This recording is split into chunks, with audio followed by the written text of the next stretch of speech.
Hi, welcome to my channel.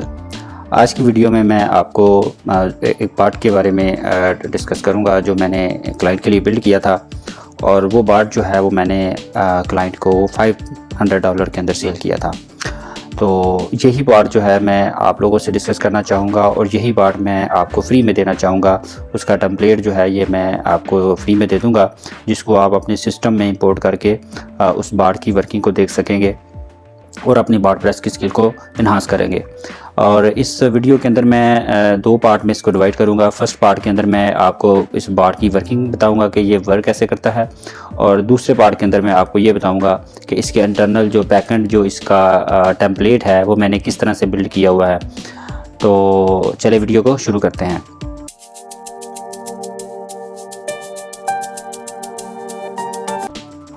अच्छा जी, ये part जो है ये बेसिकली हाइकिंग ट्रैक की अवेलेबिलिटी के बारे में बताता है कि किसी पर्टिकुलर डेट रेंज के लिए अगर वो ट्रैक अवेलेबल है तो ये जो है वो कस्टमर को बता देगा कि जी ये ट्रैक अवेलेबल है, और जो भी उसकी कास्ट बनती है, उनकी कास्ट बनती है, वो कस्टमर को शो कर देगा।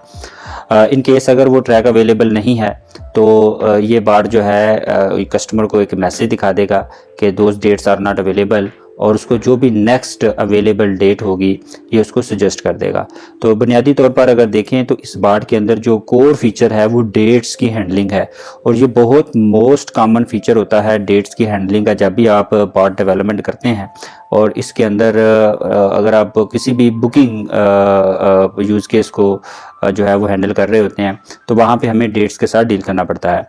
तो यहाँ पे मैंने काफ़ी कस्टम वर्क किया है, और इसी वजह से मैं ये चाह रहा था कि ये जो चीज़ with the passage of time जो मैंने लर्न की during the development of this part, तो ये चीज़ मैं जो है ना आप लोगों के साथ भी शेयर करना चाहता हूँ, ताकि आप लोगों के नॉलेज में भी इस चीज़ का इजाफा हो, और जब आप अपना पार्ट बिल्ड कर रहे हों तो आपको आसानी हो।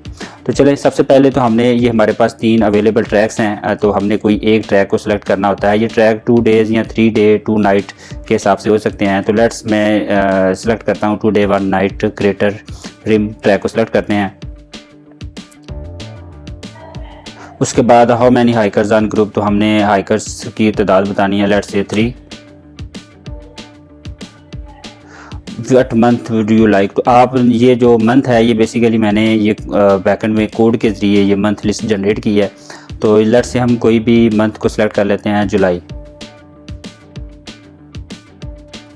उसके बाद आपने उस मंथ की डेट्स को सिलेक्ट करना होता है। तो यहाँ पे ये देखें तो ये मेरे पास उस मंथ की सारी डेट्स शो हो गई हैं। अब यहाँ पे मेरे पास अगर आप देखें तो जुलाई 4 और 5 जो है ये मुझे शो नहीं हो रही। उसकी वजह ये है कि ये जो डेट्स हैं ये ऑलरेडी बुक हो चुकी हैं। इसका रिकॉर्ड मैंने ऑलरेडी जो है इस टेबल के अंदर अगर आप देखें तो यहाँ पे ये डेट्स जो है ये जुलाई 4 और 5 जो है ये ऑलरेडी बुक है। ये 2 दिन का जो ट्रैक है ये अवेलेबल नहीं है। तो ये जो भी हम यहाँ पे एंट्री कर देंगे कि ये ट्रैक अवेलेबल नहीं है तो वो हमें यहाँ पे डेट्स जो हैं ये शो नहीं होंगी। ठीक है, तो यहाँ पे ये एक चीज़ मैं आपको ये समझाना चाह रहा था।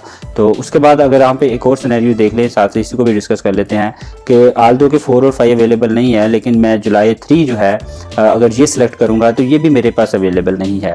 उसकी वजह ये है कि ये 2 डे की अब बुकिंग है, और 2 डेज जो हैं वो बनते हैं 3 और 4 जुलाई, और 4 जुलाई ऑलरेडी जो है वो बुकड है। तो इस 3 जुलाई की जो एंडिंग डेट है वो अवेलेबल नहीं है। तो ये यूज़ केस भी मैंने हैंडल किया था। अगर लेट्स से मैं इसको 3 को सिलेक्ट करता हूँ तो ये भी ट्रैक अवेलेबल नहीं है। ये ट्रैक तब तक हमें अवेलेबल नहीं होगा जब तक वो कंप्लीट ट्रैक वो कंप्लीट डेट्स यानी उसकी स्टार्ट और एंड दोनों डेट्स जो हैं वो अवेलेबल ना हो। तो उसके बाद उसने मुझे बता दिया जी नेक्स्ट अवेलेबल जो डेट है वो जुलाई 1 है। तो यहाँ पे ये देखें तो मैं अगर जुलाई को सिलेक्ट करूँ तो जुलाई 1 जो है ये अवेलेबल है, क्योंकि इसकी 1 और 2 दोनों डेट्स अवेलेबल हैं। तो लेट्स सेलेक्ट जुलाई 1।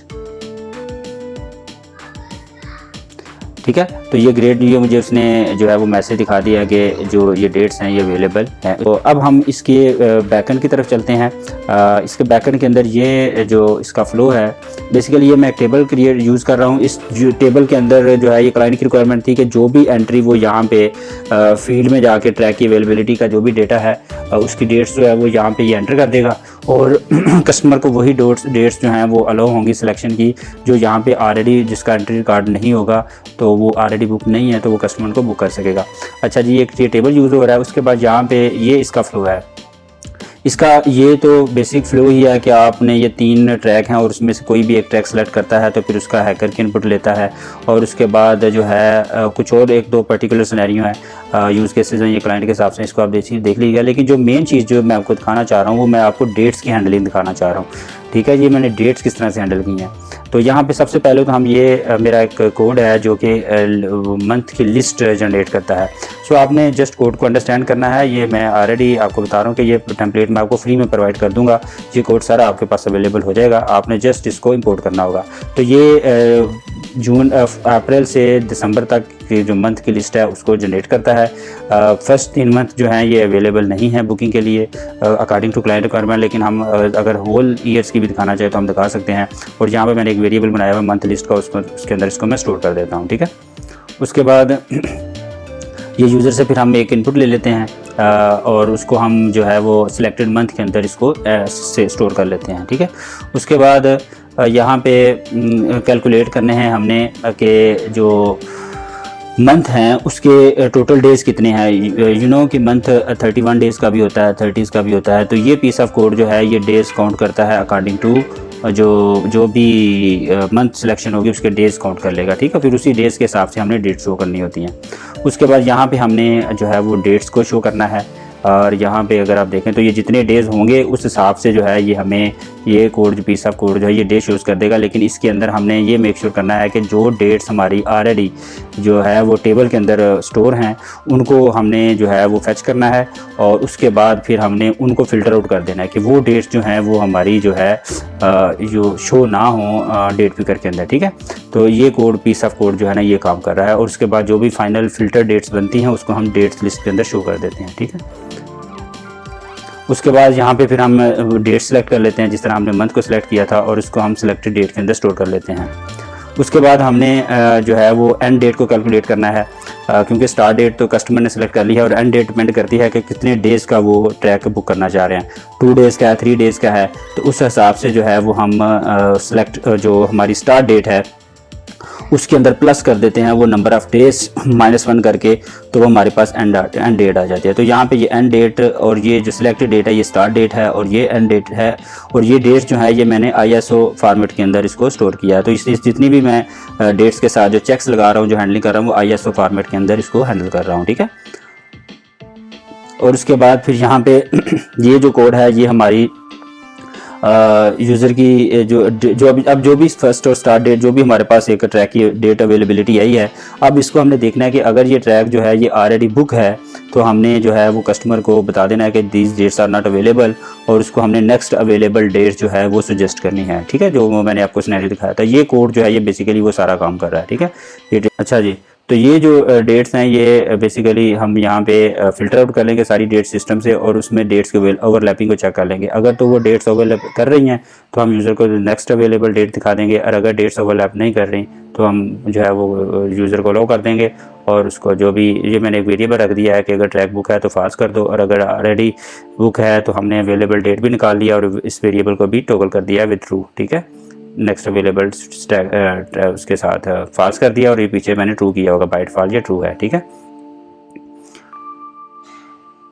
उसके बाद यहाँ पे हम चेक कर लेते हैं इस फ्लैग को कि अगर ये ऑलरेडी ट्रू है तो इसका मतलब ये है कि ये हम ऑलरेडी ट्रैक बुक है, तो यूज़र को मैसेज दिखा देते हैं और साथ में उसको नेक्स्ट अवेलेबल डेट दिखा देते हैं जो हमने यहाँ पे कैलकुलेट की है कोड के अंदर। ठीक है, और उसके बाद अदर नेक्स्ट केस के अंदर फिर हम ये प्राइस कैलकुलेट कर लेते हैं, जो कस्टमर को हम प्राइस शो करते हैं। ये सिंपल सी कैलकुलेशन है अकॉर्डिंग टू क्लाइंट रिक्वायरमेंट, और उसके बाद जो है ये हम मैसेज दिखा के उसके बाद दोबारा इसको लूप के अंदर ले जाते हैं। So this is how this whole chatbot was build, और यहाँ पे इसके अंदर जो बेसिकली ये मेन फीचर ये डेट्स का है इसको आप देख लीजिएगा, और ये इसका जो है वो मैं डिस्क्रिप्शन में डाउनलोडेबल लिंक डाल दूँगा, आप उसको वहाँ से चेकआउट कर लीजिएगा। और अगर आप को इस तरह की मज़ीद वीडियो देखना चाहते हैं तो मेरे चैनल को भी सब्सक्राइब कर लें। मैं मज़ीद आपके लिए आइंदा दिनों में भी इस तरह की मज़ीद वीडियोज़ लेकर आऊँगा। सो मिलते हैं नेक्स्ट वीडियो में। Thank you very much, see you soon, bye.